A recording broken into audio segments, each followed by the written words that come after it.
नमस्कार और आपका स्वागत है। आज हमारे पास जो स्रोत हैं वो कृष्णमूर्ति पद्धति यानी केपी ज्योतिष के एक बहुत ही फैसिनेटिंग पहलू पर हैं, विवाह। बिल्कुल। हम इस समझने की कोशिश करेंगे कि ये सिस्टम शादी ब्याह के मामलों को देखता कैसे है और इसकी बुनियाद क्या है जो इसे पारंपरिक ज्योतिष से अलग करती है। हाँ, और वो बुनियाद एक बहुत ही जरूरी फर्क से शुरू होती है। देखिए, केपी ज्योतिष में हम सीधे ग्रह को देखकर नतीजे पर नहीं पहुंचते। अच्छा। यहाँ असली कहानी जो है वो नक्षत्रों की है, और यहीं से केपी का सबसे बड़ा और सबसे जरूरी सूत्र निकलता है। ओके, तो यहीं से शुरू करते हैं। ये सूत्र क्या है, इसे थोड़ा आसान भाषा में समझाएंगे? जरूर। सूत्र है टैलेंटेड बनाम ऑल्टरनेट ग्रह। इसे ऐसे समझिए कि ग्रह एक डिलीवरी ड्राइवर की तरह है। Delivery driver? हाँ, वो बस पैकेज लेकर आपके दरवाजे तक आता है, लेकिन पैकेज के अंदर क्या है ये किसने तय किया? वो है नक्षत्र लॉर्ड। अच्छा। तो डिलीवरी ड्राइवर यानी ग्रह सिर्फ एक माध्यम है।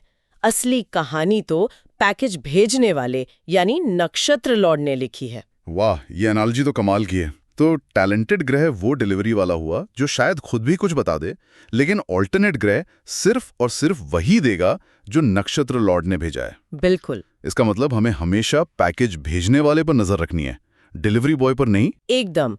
और यही वो सबसे बड़ी गलती है जो केपी में नए लोग करते हैं।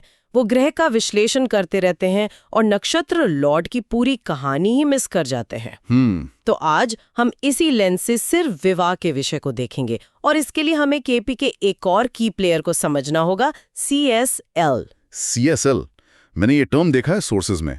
कस्पल सब लॉर्ड सुनने में काफी टेक्निकल लगता है, ये है क्या? असल में ये बहुत सिंपल है। CSL यानी कस्पल सब लॉर्ड किसी भी भाव का असली डिसीजन मेकर है। ओके। आप उसे उस भाव का CEO समझ सकते हैं। तो अगर हम शादी की बात कर रहे हैं जो 7वें भाव से जुड़ी है, तो हम 7वें भाव के CEO यानी 7 CSL को देखेंगे। वही बताएगा कि शादी का नतीजा क्या होगा। ठीक है, अब चीजें साफ हो रही हैं। तो हमारे पास हैं नक्षत्र लॉर्ड जो पैकेज भेजने वाला है, ग्रह जो डिलीवरी बॉय है, और CSL जो भाव का CEO है। सही। चलिए इसे एक्शन में देखते हैं। मान लेते हैं कोई सुनने वाला है आकाश। वो अपनी शादी के बारे में जानना चाहते हैं और उनकी कुंडली में 7वें भाव का CSL यानी शादी का CEO दूसरे भाव से जुड़ रहा है। इसका क्या मतलब निकालेंगे हम? अब देखिए, ये पूरी तरह सवाल पर डिपेंड करता है।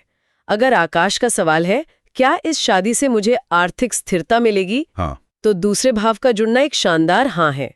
दूसरा भाव धन और परिवार का होता है, तो हम कह सकते हैं कि शादी से धन आएगा, सहयोग मिलेगा और जीवन साथी बहुत मेहनती होगा। मतलब जो हर हाल में साथ खड़ा रहेगा। बिल्कुल। ये तो काफी पॉजिटिव शुरुआत है, लेकिन जिंदगी सिर्फ आर्थिक स्थिरता तो नहीं है। शादी में इमोशनल कनेक्शन भी उतना ही जरूरी है। क्या होता है जब इसमें कोई मुश्किल भाव जुड़ जाए, जैसे चौथा भाव? ये बहुत अच्छा सवाल है। चौथा भाव चीजों को कॉम्प्लिकेटेड बना सकता है। मान लीजिए आकाश की शादी तय है, लेकिन उनका कहीं और अफेयर चल रहा है। ओके। और उनकी कुंडली में चौथा भाव एक्टिव हो जाता है, तो ये साफ इशारा है कि शादी से पहले वो अफेयर टूट जाएगा। ब्रेकअप निश्चित है। ओह, तो चौथा भाव ब्रेकअप का सिग्नल भी हो सकता है। इसके और क्या मतलब हो सकते हैं? इसके और भी मतलब है। चौथा भाव 7वें भाव से 10वां होता है। 10वां भाव करियर का है। अच्छा। तो ये भी दिखा सकता है कि आकाश का जीवन साथी कामकाजी यानी वर्किंग प्रोफेशनल होगा। लेकिन इसका एक और पहलू भी है जो थोड़ा कमजोर है। चौथा भाव एक्टिव होने पर जीवन साथी भावनात्मक रूप से थोड़ा ठंडा या डिस्टेंट हो सकता है। मतलब प्यार में वो गहराई नहीं होगी। हाँ, मतलब वो देखभाल तो करेगा, लेकिन शायद वो गहरी रोमांटिक इंटेंसिटी ना हो जिसकी उम्मीद की जा रही हो। यानी एक ही भाव के कई मतलब हो सकते हैं। तो अगर किसी की कुंडली में 2, 7, 11 जैसा मजबूत पॉजिटिव कॉम्बिनेशन हो और साथ में चौथा भाव भी हो, तो हम क्या कहेंगे? तब हम दोनों बातें कहेंगे। हम कहेंगे कि इस रिश्ते से घर में सुख, शांति, समृद्धि, यहाँ तक कि गाड़ी का सुख भी मिलेगा, क्योंकि 2, 7, 11 का योग बहुत मजबूत है। लेकिन साथ ही ये भी बताएंगे कि हो सकता है पार्टनर से इमोशनल लेवल पर वो गहराई ना मिले। ज्योतिष का काम सिर्फ अच्छी बातें बताना नहीं है, बल्कि पूरी तस्वीर साफ करना है। बिल्कुल सही। और इसी तस्वीर को और साफ करने के लिए कुछ और नेगेटिव कॉम्बिनेशंस की बात करते हैं। जैसे 4, 7, 8 का जिक्र है सोर्सेज में। ये क्या दिखाता है? 4-7-8 का कॉम्बिनेशन सीधे सीधे घर की सुख शांति में कमी दिखाता है। 8 नंबर समस्याओं का है और अगर उसके साथ 6 नंबर भी जुड़ जाए तो तस्वीर और भी साफ हो जाती है। 6 नंबर झगड़े का है तो 4-7-8-6 का मतलब हुआ कि घर में सुख की कमी है, समस्याएं हैं और झगड़े हैं, जिनका कारण अक्सर माँ या परिवार का कोई और सदस्य बनता है। और इन सब में ग्रहों का अपना क्या रोल है? मान लीजिए ये सब हो रहा है और बृहस्पति यानी जुपिटर एक्टिव है, तो पार्टनर का स्वभाव कैसा होगा? अगर गुरु एक्टिव है तो पार्टनर ज्ञानी, आध्यात्मिक और सलाहकार जैसा होगा। वो हर मुश्किल में सही सलाह देगा।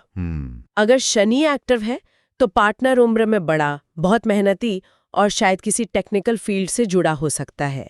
ये एक डिसिप्लिन्ड पार्टनरशिप होगी। और अगर मंगल जैसा ऊर्जावान ग्रह एक्टिव हो? मंगल के एक्टिव होने पर पार्टनर बहुत एनर्जेटिक होगा। हो सकता है वो किसी यूनिफॉर्म सर्विस में हो, जैसे पुलिस या सेना, या फिर इंजीनियरिंग फील्ड से हो। तो ग्रह बस एक फ्लेवर तय करता है। हाँ, ग्रह पार्टनर के स्वभाव और प्रोफेशन का फ्लेवर तय करता है, लेकिन नतीजा तो नक्षत्र लॉर्ड और सीएसएल ही बताते हैं। ठीक है, तो आप कुछ और जरूरी भावों पर आते हैं।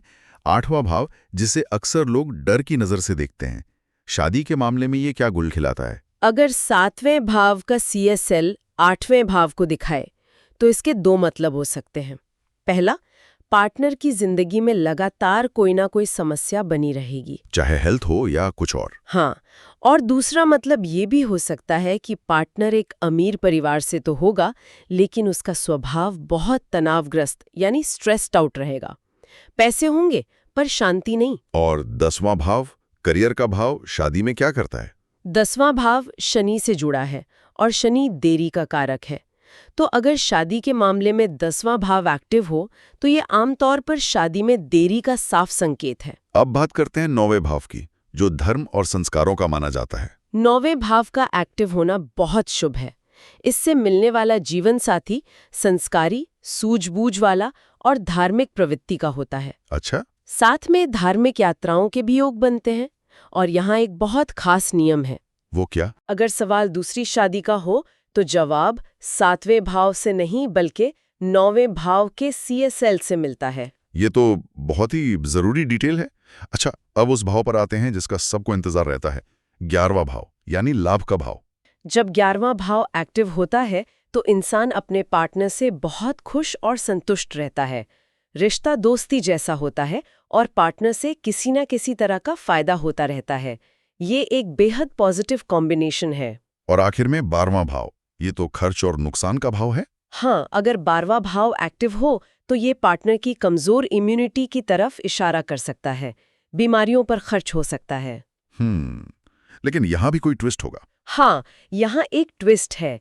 अगर 12वें के साथ तीसरा भाव भी जुड़ जाए तो इम्यूनिटी मजबूत भी हो सकती है, क्योंकि तीसरा भाव हिम्मत और ताकत का है। ये तो कमाल है कि कैसे एक भाव दूसरे भाव के असर को बदल सकता है।